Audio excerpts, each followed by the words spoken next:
Hello. कैसे हो सारे? भाई एक बात बताओ, कभी कभी कोई रिस्पॉन्स तो दे दिया करो, मतलब टेलीग्राम पे, मतलब मेरे को भी थोड़ा फील तो हो कि सबके सब जिंदा हो है। ऐसे शांति बिल्कुल पसरी रहती है कि फील ही नहीं होता सारे पढ़ रहे हो भी कि नहीं पढ़ रहे हो, कि हम ऐसे ही डाले जा रहे हैं वीडियो, डाले जा रहे हैं वीडियो। कुछ तो रिस्पॉन्स कर दिया करो, कुछ पूछ ही लिया करो। मुझे लगता है कि दो तीन चार को छोड़ के तो कोई कुछ पूछता ही नहीं है। मतलब क्या समझू मैं इसका मतलब? हम इतना अच्छा पढ़ाते हैं यार कि कोई डाउट ही नहीं होता। या तुम लोग पढ़ नहीं रहे हो? भाई पढ़ लो थोड़ा सा, एग्जाम आ रखा है और नवंबर में पेपर है।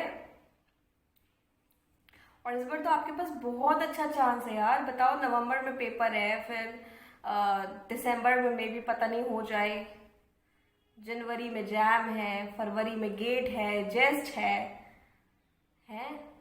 मार्च में एंट्रेंस एग्जाम होते हैं, बार्क होता है। लाइन से पेपर लगे पड़े हैं, क्या पता फिर जून में फिर नेट वाला हो जाए या जून के पहले हो जाए, जो भी हो जाए। लाइन से पेपर लगे, थोड़ा सा पढ़ थोड़ा सा पढ़ लिया करो यार, सारे के सारे। चलो अच्छा, फिलहाल ये सब छोड़ो, सब बातें बाद में करेंगे। ठीक। चलो स्टार्ट करते हैं कुछ। ठीक है, क्या स्टार्ट करूं? देखो, तुम लोग को ना मैंने स्टैटिस्टिक्स तो पूरा कवर अप करा दिया था। ठीक है, शीट्स लगा रहे हो? भाई बता देना, कुछ अटके तो बताना मेरे को। ठीक है, कुछ भी हो अटके तो। और आज स्टार्ट करते हैं थोड़ा। देखो, स्टैटिस्टिकल तुम लोग का हो गया है। हम सोच रहे हैं ना कि तुम लोग को ना, मतलब दूसरा पेपर स्टार्ट करने से पहले, मतलब हम सोच रहे थे कि एटॉमिक स्टार्ट कर देते हैं। बट एटॉमिक को स्टार्ट करने से पहले ना, मतलब तुम लोग का थोड़ा सा थर्मल भी देख लेते हैं यार। मतलब थर्मल रह जाएगा फिर अब फ्लो फ्लो में, है ना। वैसे ज्यादा कुछ है नहीं थर्मल में, तो मैंने कहा थोड़ा सा ना आज थोड़ा सा थर्मल को एक्सप्लेन कर देते हैं। तो आज का जो तुम लोग का वीडियो है ना, वो तुम लोग का स्टार्ट और थर्मल को कंबाइन करके ही है, पूरा का पूरा। थोड़ा सा ना मैं थर्मल को थोड़ा सा मैं समराइज कर दूं, ताकि तुम लोग भी थोड़ा सा ना फेमिलियर हो जाओ उस चीज के। हम्म। अच्छा, थोड़ा सा ना थर्मल पे बात करते हैं कि क्या होने वाला है उसके थ्रू लेकर के। देखो, पहली बात तो तुम लोग को मैंने एकदम क्लियर चीज बोलूं, जिसने स्टार्ट सही तरीके से पढ़ी है वो थर्मल में कहीं नहीं अटकेगा। ये मेरी गारंटी है, जिसने स्टार्ट सही तरीके से पढ़ा है ना वो थर्मल में कहीं नहीं अटकेगा। थर्मल में आप तभी अटकोगे ना जब आपको स्टैटिस्टिक्स पल्ले ही नहीं पड़ेगी। सही बता रहे हैं। जब आपको स्टैटिस्टिक्स पल्ले ही नहीं पड़ेगी ना, आप थर्मल में तब अटकोगे। वैसे थर्मल अटकने वाली चीज है ही नहीं, मगर फिर भी जैसे किसी का बेसिक वीक हो, जैसे अब हम लोग तो जो यहाँ पढ़ा रहे हैं या फिर जो भी आपके लिए कर रहे हैं, वो माइंड में यही लेके चलते हैं कि भाई हमें ना बिल्कुल बेसिक से आपको उठाना है ऊपर तक, चीजों को समराइजली बताना है, शॉर्ट में बताना है और सही तरीके से बताना है, ताकि आपको ना चीजें क्लियर हो, कॉन्सेप्ट क्लियर हो, है ना। स्टैटिस्टिक्स में मैंने आपको बहुत लिखवाया नहीं है, ये हम खुद ही क्लियर कर रहे हैं। मैंने बहुत लिखवाया नहीं है आप लोग को, और बहुत ज्यादा मतलब तामझाम नहीं मचाया है। देखो जो है हम खुद एक्सेप्ट कर ले रहे हैं, है ना। और बाकी जो है क्वेश्चंस डेफिनेटली तुम लोग को दिए हैं, शीट्स दिए हैं। और ये भी कहेंगे हम कि जो एक फॉर्मूला नोट है वो भी हम खुद बना के देंगे। बाकी बेसिकली तुम लोग को मैंने चीजों को समझाया है, एक नॉर्मल लेवल में तुम लोग को मैंने चीजों को समझाया है। देखो, नोट्स तो हर जगह अवेलेबल होते हैं यार। अब नोट्स हम भी लिखवाएंगे तो क्या रह जाएगा? और आप खुद सोचो, नवंबर में पेपर है, मतलब इतनी हिम्मत है कि स्टार्ट को अगर हम नोट्स के साथ लिखवाते तो हम इतनी जल्दी ही स्टार्ट कवर कर सकते थे? है ना, पॉसिबल ही नहीं था यार ये सब। तो बहुत ज्यादा ना लिखने पे फोकस मत करो, क्योंकि ना कंटेंट आपके पास ऑलरेडी अवेलेबल है। नहीं होगा तो हम तो खुद ही सेंड किए हैं ग्रुप में, है ना। कंटेंट ऑलरेडी अवेलेबल है। आप फोकस करो अपने स्टेमिना में, अपने समझने के डिफरेंस पे। क्योंकि आप तो देखो यार, इस लेवल पे आप एमएससी करके बैठे हो, सब करके बैठे हो, तो भी देखो कॉलेज में इस लेवल की पढ़ाई तो होती नहीं है कि आपके कॉन्सेप्ट्स वगैरह क्लियर हो, है ना। वो भी मतलब बेसिकली, और नोट्स तो हर जगह मिल जाते हैं। तो इसलिए बेसिकली मैंने देखो नोट्स पे फोकस नहीं किया है, चीजों को जल्दी जल्दी लेके चलना है, इसलिए तुम लोग को ज्यादा मैंने समझाने पे फोकस करा है। और अपने हिसाब से तो मैंने एक वेल प्रिपेयरली समझाया है। बाकी बताना अगर कुछ ना समझ में आता है, पूछ लो, वो तो हम ऑलवेज कहते हैं आप लोग को, है ना। अभी देखो, अगर मैं आप लोग को ना थर्मल की बात करूं, जैसा कि मैंने आपको ना फर्स्ट लेक्चर में ही बताया था कि थर्मल क्या है। थर्मल एक मैक्रोस्कोपिक व्यू है, एक सिस्टम का मैक्रोस्कोपिक व्यू है थर्मल, और सेम सिस्टम का माइक्रोस्कोपिक व्यू है स्टैटिस्टिक्स। सुनो, एक सिस्टम का मैक्रोस्कोपिक व्यू है थर्मल और उसी सिस्टम का माइक्रोस्कोपिक व्यू है स्टैटिस्टिक्स। मुझे एक बात बताओ, छोटी सी चीज, अगर तुम डॉक्टर के पास जा रहे हो, ठीक है, अब तुम डॉक्टर के पास गए तो डॉक्टर ने तो या तो तुम्हें वो ऊपर से ही चेक कर ले, ऐसे ही मतलब टेम्परेचर चेक कर ले और थर्मोमीटर से टेम्परेचर चेक कर ले और बीपी वगैरह चेक कर ले और तुमको दे दे मेडिसिन। तो उसने क्या किया, उसने सिर्फ ऊपर ऊपर से तुमको चेक करा ना। तो ये तो एक मैक्रोस्कोपिक व्यू हो गया ना, सिर्फ तुम्हें ऊपर ऊपर से नॉर्मली चेक करा। बट अब उसको कुछ लगे, फिर वो तुम्हारा अल्ट्रासाउंड कराए, कोई टेस्ट कराए, कुछ भी कराए, तो ये क्या हो गया, उसने मतलब डीपली जाकर के एनालाइज करा कि प्रॉब्लम कहाँ है, क्या हो रही है। वो एक माइक्रोस्कोपिक व्यू हुआ। सेम चीज थर्मल में है, आप एक सिस्टम को देख रहे हो, उस सिस्टम को आप ऊपर ही ऊपर मेजर कर रहे हो, दैट इज थर्मल। आप उसी सिस्टम के अंदर घुस के मेजर कर रहे हो उसको, दैट इज स्टैटिस्टिक्स। और तो कुछ है नहीं इसके अंदर। अच्छा, एक बात अब और ये भी समझो, जैसे कि मैंने आपको स्टार्टिंग में ही बताया था ये चीज कि आप स्टैटिस्टिक्स में क्या करते हो। स्टैटिस्टिक्स में हम ये करते हैं कि हम थर्मोडायनेमिकल पैरामीटर निकालते हैं। थर्मोडायनेमिकल पैरामीटर हम निकालते हैं स्टैटिस्टिकल व्यू के साथ। मतलब मैक्रोस्कोपिक चीजों को हम आइडेंटिफाई करते हैं माइक्रोस्कोपिक चीजों के साथ। तो सेम चीज तो हो गई। जब आपने स्टैटिस्टिक्स में, आप पूरे स्टैट्स में आपने क्या निकाला है, प्रेशर निकाल ही रहे हो, एंट्रोपी निकाल ही रहे हो, टेम्परेचर निकाल ही रहे हो, भले तुम माइक्रोस्कोपिक व्यू से निकाल रहे हो, निकल रहा है ना उस सिस्टम का। तो थर्मोडायनेमिकली भी तो वही होगा ना। एक सिस्टम का, जाहिर सी बात है, मुझे बताओ, अगर तुम्हारे बॉडी का टेम्परेचर सपोज दैट 99 डिग्री है, तभी तो इंसान खोल जाएगा यार। सपोज दैट आपके बॉडी का टेम्परेचर 35 डिग्री है, मान लो, सपोज दैट, ठीक। अब कोई इस पे कोई क्वेश्चन नहीं करेगा, 35 मींस फिक्स। सुनो, एग्जाम्पल ले लो, भावुक मत हो ज्यादा, कोई भड़को नहीं। सपोज दैट एक बॉडी का टेम्परेचर 35 डिग्री है, ठीक। अब उस 35 डिग्री के टेम्परेचर पे आप नॉर्मली बैठे पड़े हो। अब हमने मेजर करा, 35 डिग्री निकला। अब अगर मैं तुम्हारा टेस्ट करके भी टेम्परेचर मेजर करूं तो भी तो 35 डिग्री ही निकलेगा ना, 50 थोड़ी हो जाएगा। एक इंसान का वेट अगर 40 है तो वो 40 ही होगा ना, और आगे जाके मेजर करके थोड़ी ना वो 80 किलो का हो जाएगा, है ना। सेम चीज तो हम तुम लोग को बताने की कोशिश कर रहे हैं। आपने स्टैटिस्टिकल क्या है, ये एक ओवरव्यू है थर्मोडायनेमिकल पैरामीटर को निकालने का। तो जब आपने स्टैटिस्टिकल के तरीके से आपने टेम्परेचर, प्रेशर और ब्ला ब्ला ब्ला निकाला, एंट्रोपी वगैरह, तो आपको थर्मोडायनेमिकली निकालने की क्या जरूरत है। जब वैसे निकला तो ऐसे भी तो वही होगा, उसमें क्या अंतर हो जाएगा। अब मान लो तुम लोग में से कोई बड़ा भावुक बच्चा होगा, मतलब जो कह रहा होगा मैं ऐसे कैसे मान लें, आप कुछ भी बोल देंगे, हम थोड़ी ना मान लेंगे। भाई मेरे पास उपाय है, जाके एक बार चेक करो, आप निकालने की कोशिश करो। थर्मोडायनेमिक्स में जितने भी आपके फॉर्मूलेज आपको गिवन होते हैं एंट्रोपी के या ये वो सब कुछ स्टैटिस्टिक्स में भी सेम फॉर्मूला, सेम चीज अप्लीकेबल होगा। आप खुद जाके चेक कर सकते हो, नथिंग डिफरेंस। डिफरेंस कहाँ आता है वो मेरे से सुनो। डिफरेंस देखो आता नहीं है, कुछ एक्स्ट्रा चीजें थर्मल में ऐड होती हैं, जो कि अब तुमको हम बताते हैं कि क्या होता है। देखो, तुम जब थर्मल में जाओगे, ठीक है, तुमको बेसिकली सब कुछ वही मिलेगा जो स्टैट्स में है। एक्सटेंसिव प्रॉपर्टी, इंटेंसिव प्रॉपर्टी, सब हम पढ़ा चुके थर्मल में ना, सब कुछ तुमको वही मिलेगा, ठीक। अच्छा, जितने भी तुम्हारे फॉर्मूलेज डिराइव हुए हैं ना, एंट्रोपी के, प्रेशर के, टेम्परेचर के, सब कुछ जो तुमको याद है, तुमको मैंने पढ़ाया था स्टैट्स में, दो मशीन गन बोला था मैंने, एक H1 एक H2 है। सेम मशीन गन को उठा के यहां रखो, तुम्हारा सारा निकल आएगा। अब तुम बोलोगे कैसे।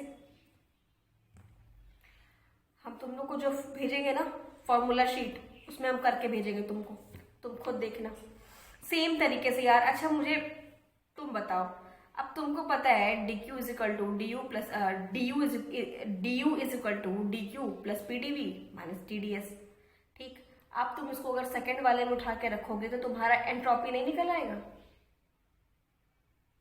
थोड़ा दिमाग लगा ले, थोड़ा इधर उधर कर ले।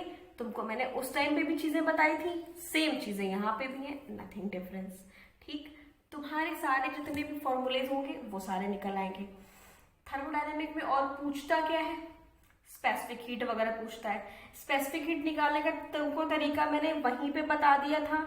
बेसिकली देखो थर्मोडायनेमिक में क्योंकि आप मैक्रोस्कोपिकली बात कर रहे हो तो आपके दिमाग में है कि उसमें पार्टिकल्स बड़े होंगे जो विजिबल होंगे, और क्योंकि पार्टिकल्स बड़े और विजिबल होंगे तो बेसिकली उनको क्लासिकल पार्टिकल्स के तौर पे आप कंसिडर करोगे, ठीक। वैसे थर्मल में आप जितने भी पार्टिकल्स वगैरह की बात करते हो ओवर एंड ऑल आप क्लासिकल पार्टिकल की ही बात करते हो। जो उसमें आपका मतलब स्पेसिफिक हीट पूछेगा, सब कुछ पूछेगा, तो स्पेसिफिक हीट वगैरह क्लासिकली निकालने का तो आपको मैंने तरीका बताया ही है। सेम चीज उठा करके आपको यहाँ पे भी लगाना है, इसमें अंतर क्या है? ठीक है, मेरी बात समझ रहे हो आप लोग? अच्छा अब मेरी बात सुनो, और उसमें क्या है देखो, थर्मोडायनेमिक में बेसिकली 3 लॉज है, zeroth law, first law, second law. अब इन तीनों लॉज को मेरे भाषा में बिल्कुल नॉर्मल तरीके से समझो कि हम क्या बता रहे हैं। सुनो, जीरोथ लॉ क्या कहता है? अगर ए और बी इक्वल है और बी और सी इक्वल है तो ए और सी भी इक्वल होंगे। ये तो आपने मैथ्स में भी ये लॉ पढ़ा होगा, है ना। सेम लॉ थर्मल में, सेम लॉ जीरोथ लॉ में भी है। ए और बी इक्वल होंगे, बी और सी इक्वल होंगे तो जाहिर सी बात है ए और सी भी इक्वल होंगे, है ना।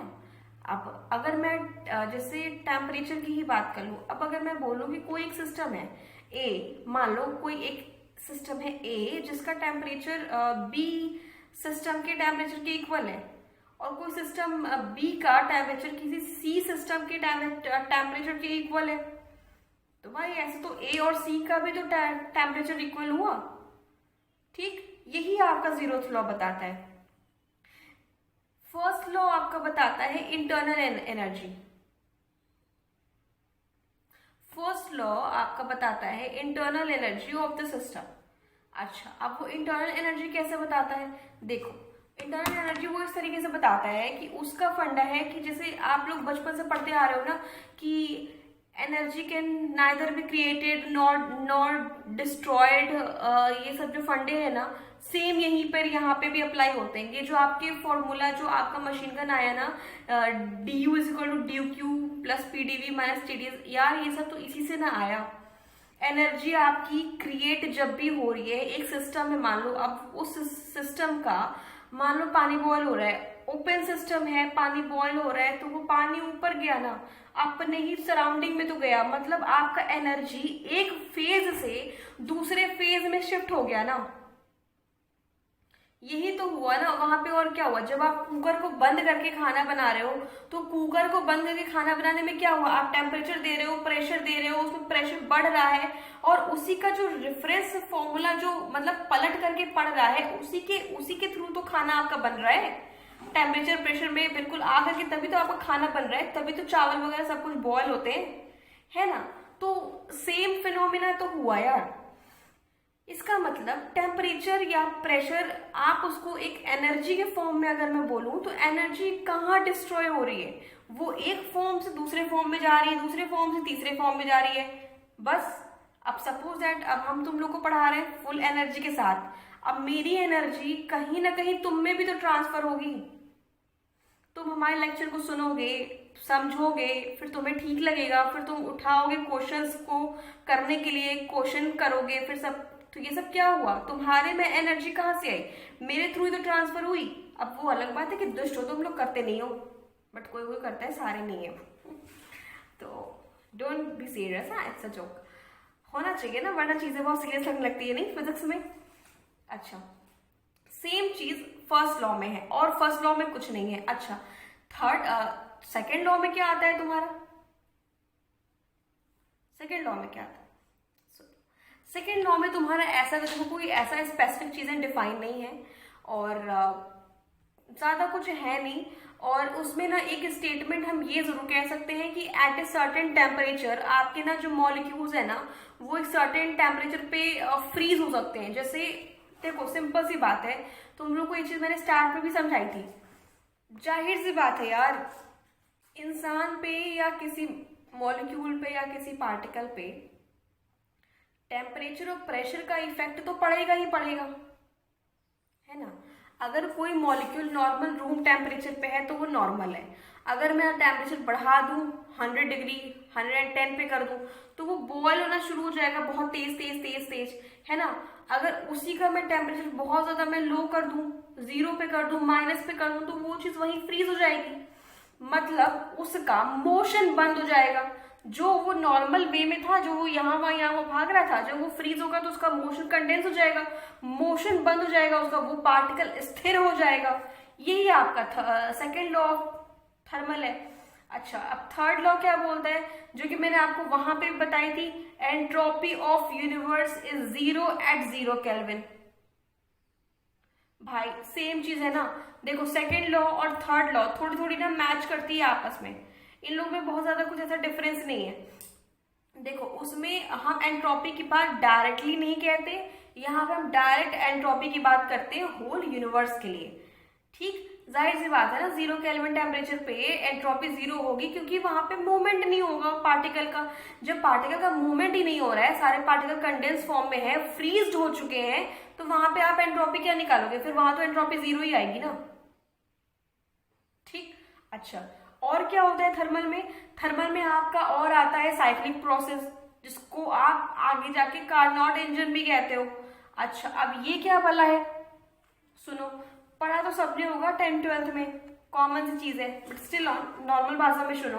जैसे कोई सिस्टम है, वो एक जगह से शुरू हुआ, उसने फिर एक सर्कल लगा, जैसे क्या बताऊं मैं तुमको, सुनो नॉर्मल भाषा में, कोई ना एक रेस होने वाली है। ठीक, अब एक पाथवे में एक बंदे को खड़ा करो तो कि तुम भाई तुझे रेस लगा के आनी है पूरी, वो बंदा चला। ठीक, वो बंदा वहां से इधर आया, फिर इधर आया, फिर इधर आया, फिर इधर आया, पूरा वो घूम करके आया। मगर इतना घूमने में उसने अपने कुछ कुछ फेजेस चेंज किए, इतना घूमने में उसने अपने कुछ कुछ फेजेस चेंज किए, एनर्जी लॉस करी, वर्क हुआ, सब कुछ हुआ, फिर वो वापस घूम के वहीं आ गया ना। यही तो साइक्लिक प्रोसेस है यार, तुम लोग को तो नाम से भी समझ में आ रहा होगा। तुम लोग खुद सोचो, एक सिस्टम जो अपने इनिशियल कंडीशन में जो था, फिर वो वर्क के प्रोसेस में आया, पूरा उसका वर्क हुआ और वो वापस से अपने इनिशियल कंडीशन में ही आके खड़ा हो गया, दैट इज साइक्लिक प्रोसेस। अच्छा, कार्नोट इंजन में भी यही होता है, आप एक सिस्टम को शुरू करते हो, फिर वो आइसोथर्मल एडियाबैटिक प्रोसेस से गुजरता है। प्रोसेस क्या होता है, जैसे देखो आइसोथर्मल एक्सपेंशन, फिर एडियाबैटिक एक्सपेंशन, आइसोथर्मल कंप्रेशन, फिर एडियाबैटिक कंप्रेशन, फिर वो एज इट इज वापस आ जाता है अपने पे। अब आइसोथर्मल और एडियाबैटिक क्या है भाई, आइसोथर्मल मतलब वो जहां पे आपका टेम्परेचर का इफेक्ट पड़ रहा है, एडियाबैटिक वो जहां पे आपका हीट का इफेक्ट पड़ रहा है, सेम चीज।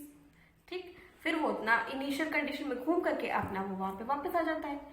एक आपका आता है रेफ्रिजरेटर के क्वेश्चंस बन जाते हैं, और जैसे इफिशियंसी निकालना होता है अगर, तो भाई देखो सिंपल सी चीज है, आपके सबके घर में फ्रिज होगा, आप तो देख ही रहे हो ना वो कैसे वर्क करता है। मतलब सोर्स, फिर सिंक, फिर आउटर एनर्जी का आपका जो होता है, तो सेम चीज यहाँ पे भी है, इसमें कुछ अलग नहीं है। इफिशियंसी निकालना होता है तो जाहिर सी बात है ई निकालना होता है, E is equal to 1 minus T2/T1, E is equal to 1 minus Q2/Q1। Heat का निकालना है तो Q, टेम्परेचर का निकालना है तो T। अब सुनो, इसके सिवा जितनी चीजें मैंने आपको बताई हैं अभी, इसके सिवा थर्मल में कुछ नहीं है। थर्मल में ऐसा कुछ नहीं बचता जिसको मुझे अलग से आपको पढ़ाने की नीड होगी। स्टैटिस्टिक्स में देखो बहुत सारी चीजें होती हैं, ठीक है, पर थर्मल में ऐसा कुछ बचता नहीं है। थर्मल इट्स ओके, इतना बहुत है थर्मल के लिए। अब सुनो क्वेश्चंस कैसे बनते हैं, ठीक है, क्वेश्चन पे आपको अप्रोच कैसे करना है। देखो जितने भी ये ना लॉ वगैरह से जो भी क्वेश्चन आ गए, अगर मान लो जैसे तुमको मैंने लॉज बताए ना, अगर क्वेश्चंस लॉज पे बेस्ड आए, ठीक है, तो डायरेक्ट वो स्टेटमेंट लिख करके आता है। अभी तुमको मैंने बताया कौन सा लॉ क्या कहता है, एग्जैक्ट छोटे चीज में उसको दिमाग में रखो, ठीक। स्टेटमेंट आया उसको पढ़ो, जज करो, उसको तुम आंसर करो, ठीक। अच्छा, बहुत अगर आएगा तो अगर तुम्हारा ना कारनॉट इंजन पे क्वेश्चन आ गया मान लो, या रेफ्रिजरेटर पे क्वेश्चन आ गया, तो इस पे ना डायरेक्ट केवल फॉर्मूला बेस्ड क्वेश्चन होते हैं, जो हम आपको बोल रहे हैं आइसोथर्मल एक्सपेंशन, कंप्रेशन, एडियाबैटिक, इन सबके ना डायरेक्ट फॉर्मूलाज होते हैं, W2 माइनस W1 ऐसे करके डायरेक्ट इस पे उस पे होते हैं फॉर्मूलाज। आप फॉर्मूले को डायरेक्ट रख करके निकाल लोगे, ज्यादा तामझाम में जाने की जरूरत नहीं है आपको। अगर स्टेटमेंट आ गया, जैसे स्टेटमेंट भी आ जाता है एग्जाम में, अगर स्टेटमेंट आ गया तो फिर तो मैं हुई, वो तो मैं तुम लोग को बताया ही है।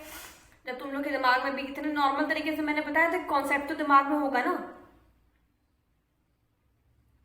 एक मिनट, ठीक है। तो अब देखो कारनॉट इंजन या रेफ्रिजरेटर, इन पे जो भी क्वेश्चंस आना है ना, वो तुम्हारा डायरेक्ट फॉर्मूला बेस्ड आना है, तुम्हें उसमें कुछ नहीं करना है। इवन इफिशियंसी में भी ना डायरेक्ट पूछता है यार, क्यू दे देगा या Q2 दे देगा, एक आपको निकालना पड़ेगा, या फिर Q1 Q2 दे देगा, आपको इफिशियंसी निकालनी होगी। तो मैंने बताया तो अभी 1 माइनस Q2 बाई Q1, इस तरीके से निकल आएगा तुम लोग का डायरेक्ट। अभी जो तुम लोग को देंगे ना फॉर्मूला शीट, उसमें हम थर्मल का भी लिख के तुम लोग को देंगे, तो डायरेक्ट क्वेश्चन हो जाने हैं वहां से, तुम लोगों को कोई ज्यादा सोचने की जरूरत नहीं है, वो मतलब एक इजी पार्ट है आपका, ठीक है। अच्छा, थर्मल के क्वेश्चन 3.5 में ज्यादा आते हैं, थोड़ा सा रुक करके क्वेश्चन को पूरा पढ़ करके समझ करके फिर अप्रोच करना, क्वेश्चन नहीं छूटेगा। हम स्टिल कह रहे हैं स्टैटिस्टिक्स हो या थर्मल हो, इनके क्वेश्चन थोड़ा सा रुक करके पढ़ लो, एक बार नहीं 2 बार पढ़ो। इनकी वर्डिंग्स का ही पूरा खेल होता है, बाकी इसमें होता कुछ नहीं है, केवल वर्डिंग्स का खेल होता है। आराम से पढ़ो, सब क्लियर होगा धीरे धीरे अपने आप ही, ठीक। अच्छा, अब तुम लोग का ये हो गया, ये हो गया, अब तुम लोग को क्या बचता है, मैक्सवेल का बचता है इक्वेशन, ठीक है, मैक्सवेल के इक्वेशन बचते हैं। उस इक्वेशन को तो भाई अगर हम डिराइव करने बैठे ना कि कौन सी चीज कहां से आई, सत्ता पिट जाएगी। पहले तो इतना डेरिवेशन तुम लोग पढ़ो मत, वैसे ओवर एंड ऑल मैं तुम लोग को बताऊं, वो तुम लोग का डेरिवेशन जो तुम लोग को मैंने मशीन गन पढ़ाया था ना, उसी में से तुम लोग का वो डेरिवेशन निकल करके आता है पूरा। खैर वो कोई बहुत बड़ी चीज नहीं है, बट स्टिल ऑन इतना क्या ही जरूरत है सब करने का, है ना। या फिर ना जैसे ना कभी कभी ऐसा दे देता है कि मान लो एक कोई दे दिया मशीन गन, अब तुम उसमें से निकाल दो दूसरे का, तो जाहिर सी बात है एक मशीन गन दिया है तो तुम दूसरे को रख करके निकाल लो। मशीन गन से कैसे काम करना है वो तुम लोग को मैंने स्टैटिस्टिक्स में बताया था ना, और उसको माइंड में रखना, कुछ नहीं छूटेगा। बाकी मैक्सवेल के जितने इक्वेशंस हैं, प्रेशर, टेम्परेचर और जिसके लिए भी हमें तुम लोग को ओवरव्यू बना करके दे देंगे, तुम लोगों को कोई दिक्कत नहीं होगी, ठीक है। और क्या बचता है तुम लोगों के लिए, और कुछ है नहीं। देखो थर्मल में, थर्मल बस इतना ही है और कुछ है नहीं। स्टैट पढ़ा है तो थर्मल अटकता नहीं है। खैर थर्मल की तो नीड भी नहीं थी, बट जैसे मुझे लगा ना कि जब एक सिस्टम के थ्रू हम चल रहे हैं, अगर हम चीजों को वन बाय वन प्रोसीड कर रहे हैं, तो फिर वैसे ही लेके चलो ना, फिर चीजों को छोड़ने की क्या जरूरत है। तो मुझे लगा कि जब मैंने स्टैटिस्टिकल एक कवर अप करा है तो फिर थर्मल भी कर लेते हैं, फिर क्या ही होता है इसमें भी, फिर क्या मतलब है ना। तो थर्मल भी कर लेते हैं, तो इसलिए बस मैंने एक लेक्चर अभी जो ये बनाया, इससे वो सब थर्मल को सोच के बनाया ताकि एक तुम लोग को ओवरव्यू कर ले कि थर्मल में कुछ है नहीं, डरो मत, कुछ नहीं है इसमें, नॉर्मल चुनना सा है, बस ऐसे डरा देता है कभी कभी। तो बाकी तुम लोग को हम देंगे फॉर्मूला शीट, तुम लोग के आराम से क्वेश्चन होते जाएंगे। बाकी कॉन्सेप्ट का और चीजों का इवन ऑन तुम लोग को कहीं कोई दिक्कत नहीं होगी। इवन अगर तुम लोग इंटरव्यू के लिए भी खड़े होगे ना, ठाट से हम बता रहे हैं तुम लोगों को, तुम लोग वहाँ पे स्टैटिस्टिकल या थर्मल का पॉइंट रखना कि मेरा ये पॉइंट, तो मुझे मेरा ये पेपर थोड़ा सा स्ट्रॉन्ग है, आप इससे क्वेश्चन पूछो। आप चुपचाप से मेरे कॉन्सेप्ट या मेरी चीजें या जिस तरीके से हम एग्जाम्पल देके समझा रहे हैं आपको, इस तरीके से ना आप चीजों को यूज करना, आराम से आप बता ले जाओगे। मैंने आपको जिस टोन में समझाया है, जिस तरीके से या फिर जितना समझाया है ना, वो सिर्फ इसको ध्यान में रख के नहीं समझाया है कि आपका CSIR निकल जाए। मैंने इसको भी ध्यान में रखा है कि इन केस अगर आप बाद में पढ़ने जाते हो या फिर आप इंटरव्यू देने जाते हो, तो जो आपसे वो डिटेल पूछता है ना, वहां पे भी आप ना अटको, आपका वहां पे भी आपका आराम से काम हो जाए। इसलिए मैंने आपको इतना सबको थोड़ा सा क्लियर करा है, थोड़ा जल्दी जल्दी ही करा है अपने हिसाब से, बट इसीलिए इतना सब कुछ कंफर्म करा था कि आप अटको ना। और I hope by my side कहीं से कोई क्वेश्चन नहीं अटकेगा।